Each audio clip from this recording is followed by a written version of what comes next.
Welcome to Watch Jojo Cooking. I'm Cody Kingan, and today we're making two different kinds of quiche, a vegetable and a ham quiche.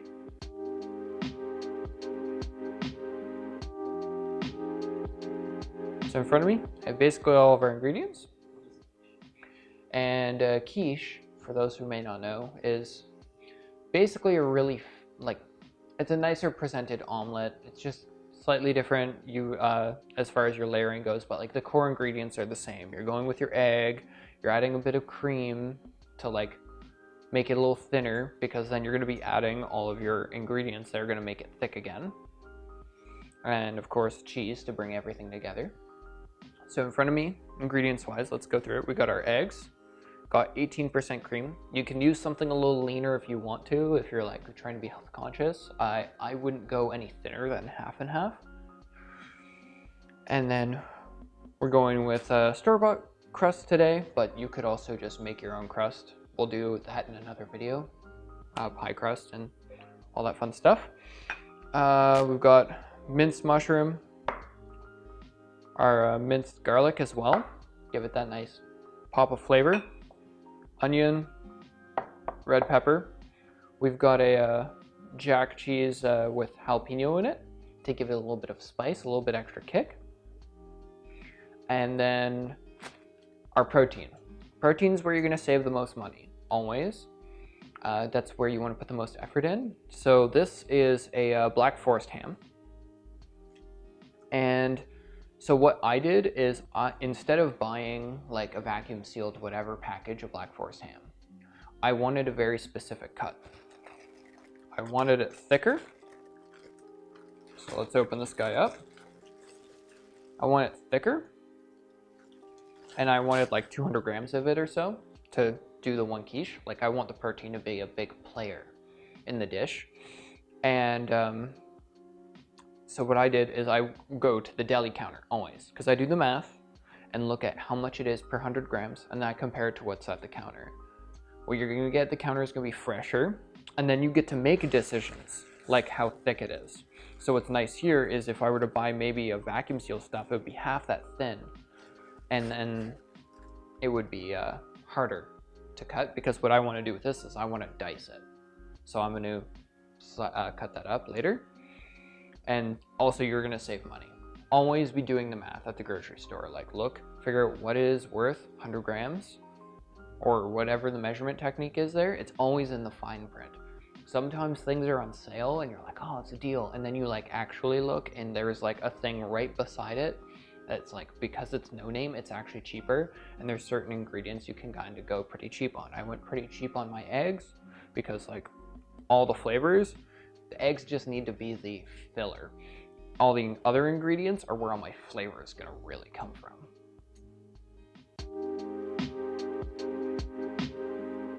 We're gonna cut up our ham.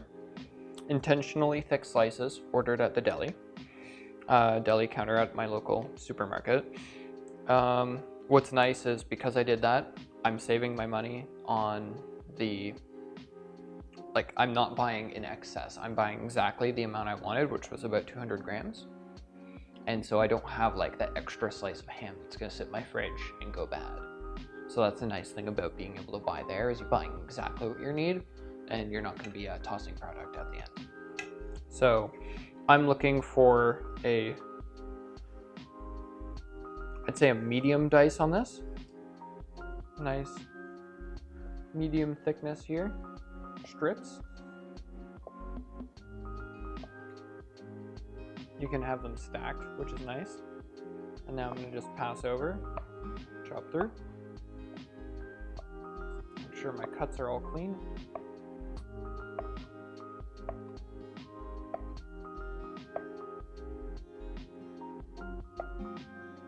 Boom. So now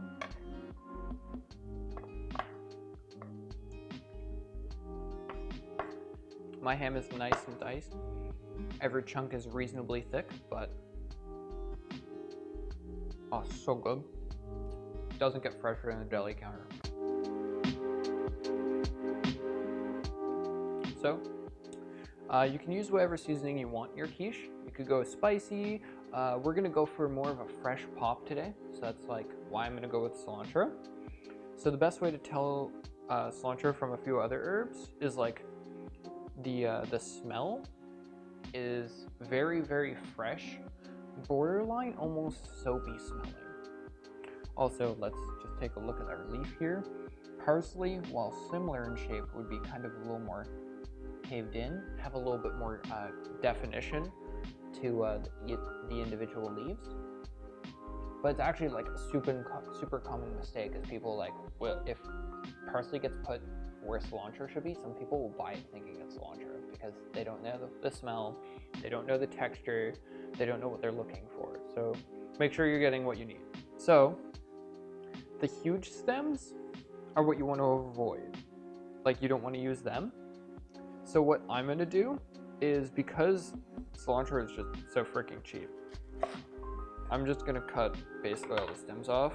And like, yes, there's some leaves in here. Yes, I could use them, but like, it's not worth picking through. So we're just gonna cut off the stems. And then you can look here, because we got this nice little bunch here that like our stalks at this point are really thin. So they'll be perfectly fine because we're gonna mince this. What the band is literally just what's holding it together, which I'm just gonna use to my advantage. That's a lie. I'm gonna take it off. Cool. I don't need an advantage. I need to show you how to cut parsley without having problems. So now you got your bunch of parsley. This is a little thick, so I'm gonna split it into 2 loads here. So rolling it here makes it nice and stable and tight and take up less surface area. So I'm gonna fold everything in. So now I've got this tight thing. And this is where good form comes into play, because I'm holding this together with good form. And then I get to do minimum passes through my herbs, because I'm just gonna go as thin as I possibly can while maintaining this bunch. So I'm gonna do this twice for you.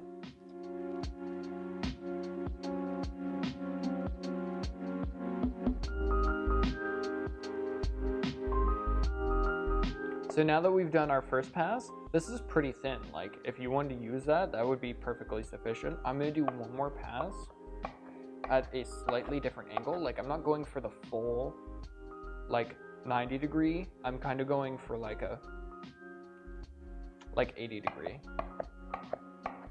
change. So now we have a slight angle here. We're just gonna cross over.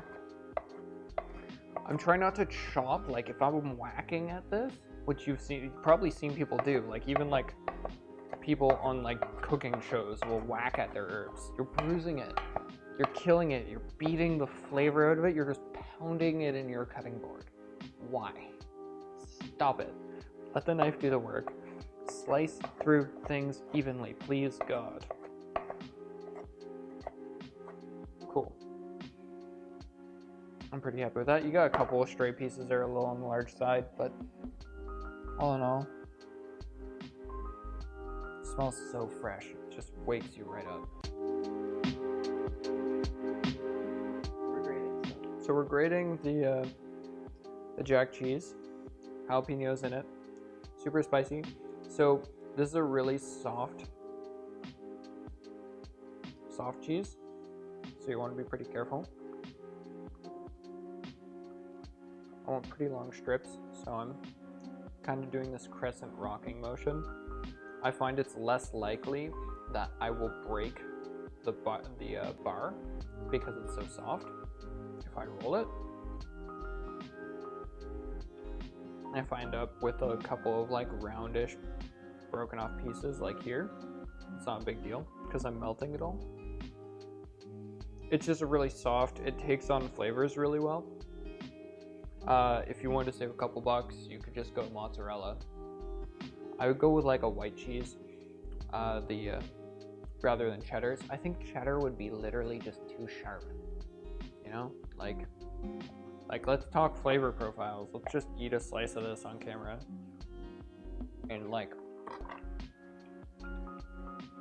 so it's sharp. Got a little bit of spice from the jalapeno, but not much, just a little. Oh.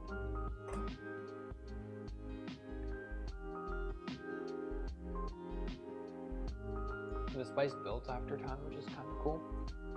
Like, it doesn't hit you right away. It starts, like, it's already tripled, doubled. And,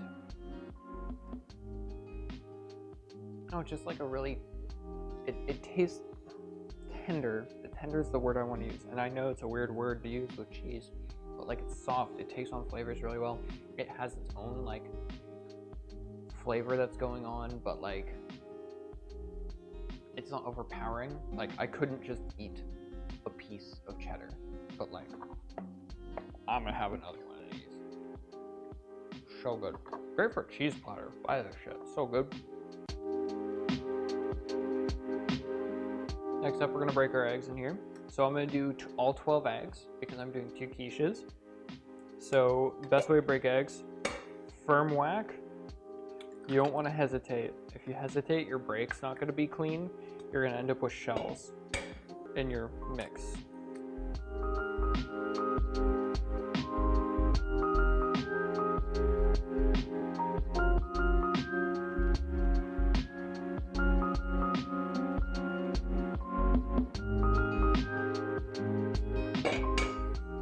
So another cool trick I learned, if you break any of your shells in, I'm like gonna intentionally put a piece of shell in, and you need to fish it out. What you can do is you can use this shell to cut and grab the piece that falls in.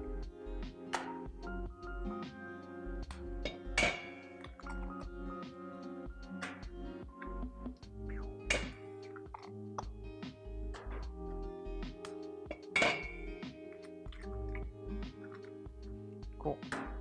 So we have all our eggs in there. I'm gonna break them up first before I start adding ingredients. So I'm just gonna literally make sure I'm breaking the yolk of every single one by stabbing it through with my whisk.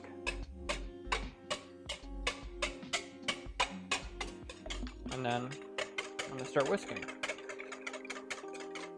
So it doesn't have to be like a full body whisk, like just your wrist. Like the rest of me isn't even moving. Maximize your effort. You don't have to be like, oh my god, so much whisking. Like, no, it does not have to be a whole body experience. So, nice smooth eggs. So what I'm gonna do is I'm gonna pour about half of this. No, I'm gonna add all the rest of our ingredients except for these two. Because these are where my 2 quiches are gonna differ. I'm gonna use all the same ingredients for the most part, but for the other one, I'm gonna just use mushroom. So, each one needs a, what is it, 3/4 of a cup, yes? Cool. So we're gonna go 3/4 of a cup, so I have a halfer here, and then I'll pour another half of a half, just because that's what I had on me. Boom. And then do that again, because we're doing a double. Which means in theory, I could have just filled this 3 times, because that's how math works. So what you can do is you can like put your protein on the bottom and then put your mix on top and kind of make it layered. You could actually just layer everything and then just pour your mix with your cheese on top. You could always make sure there's more cheese left over so you can melt it on top for a little bit of extra color. What's cool about cooking, you get to be creative, you get to do your own thing. There is and isn't a right way to do everything. Cool, so we're adding some more ingredients. Red pepper, finely diced, basically minced. This is like 1 whole red pepper. But like you can freeform it. If you only have a half in there, screw it, you're using it. It's free, it's good. I'm gonna use about half of an onion. So I have like a full onion minced here, but I'm only gonna use about half of it for this dish. I have 2 cloves of garlic, which means it's 1 clove per. So you might be thinking, oh, like the onions, the garlic, they could be cooked. But like we're gonna be baking this thing for like 45 minutes. So it'll get cooked. It'll still be firm, but it'll get cooked. The flavors will leach out. It will be awesome. Cool.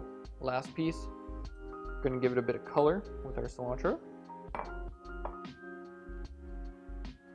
Here, that's enough. It always looks like more whenever you first put it in, then you start stirring, and you get beautiful color. Look at the red, the green. Plays nicely together. Smells fantastic.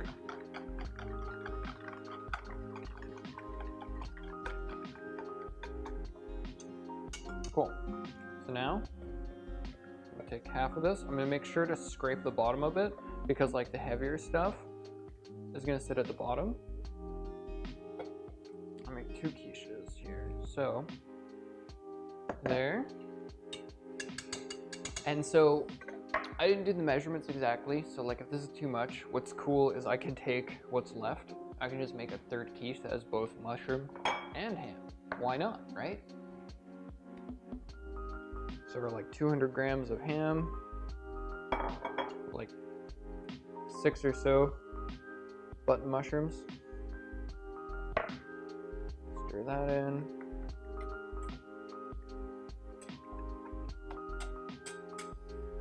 I don't know anyone that I'm cooking for that has a mushroom allergy, so I'm gonna just cross-contaminate like a terrible human being.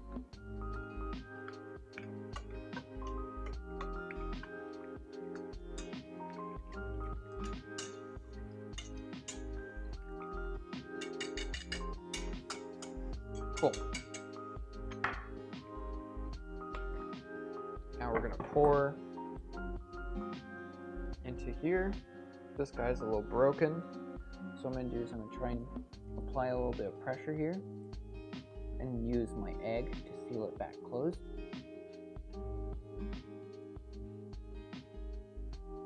Cool, good as new.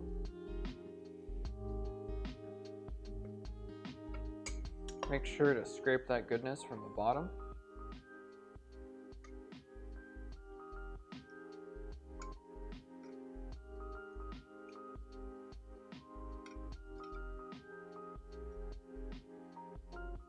Make sure you're nice, even distribution. You could see in that corner previously there wasn't enough protein, so I moved it. There's still plenty left over. I'm probably gonna end up with like 3 or 4 of these guys. Or some really dope omelets for the morning. There. So here we're adding a little bit of nutmeg.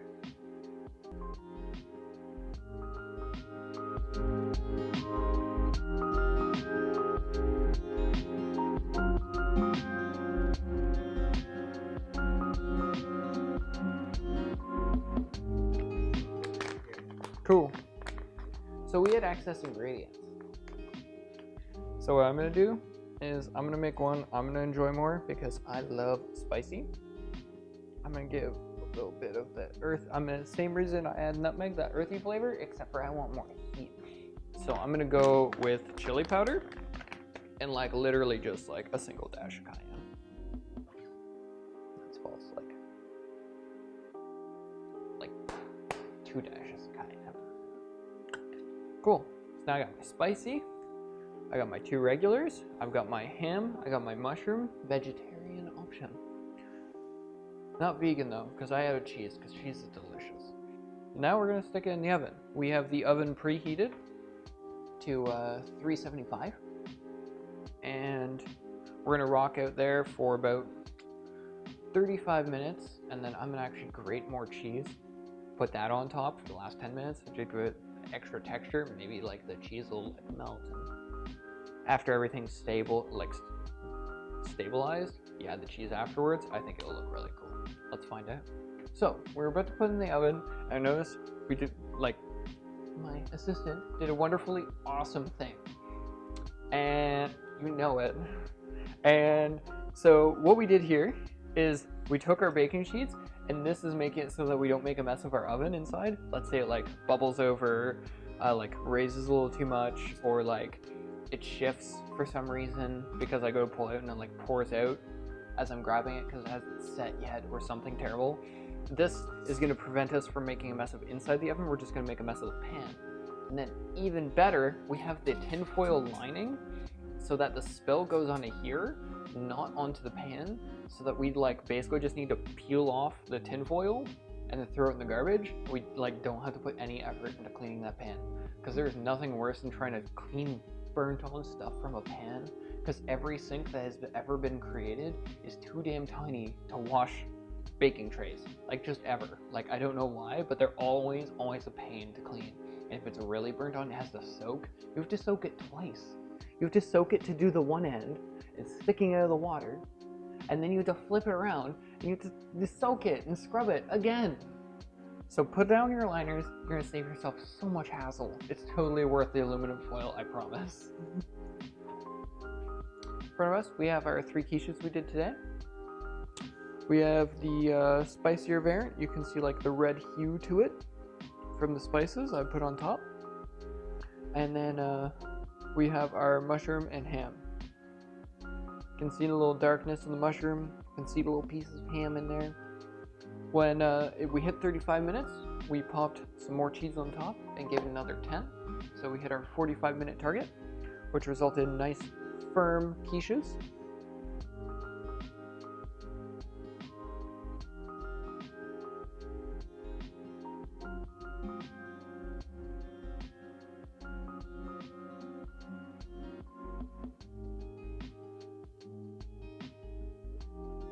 Let's do a taste test. Slim little sliver here.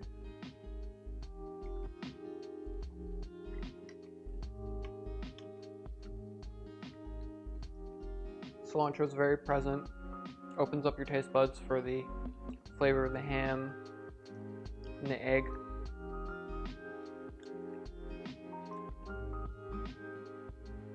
This one you can really taste the mushrooms. Almost taste like they've been sauteed, except for they weren't, because they were so tiny. Once again, cilantro opening up your taste buds. For all the other flavors at play. At the end of the day, there's your quiche. Have an excellent day.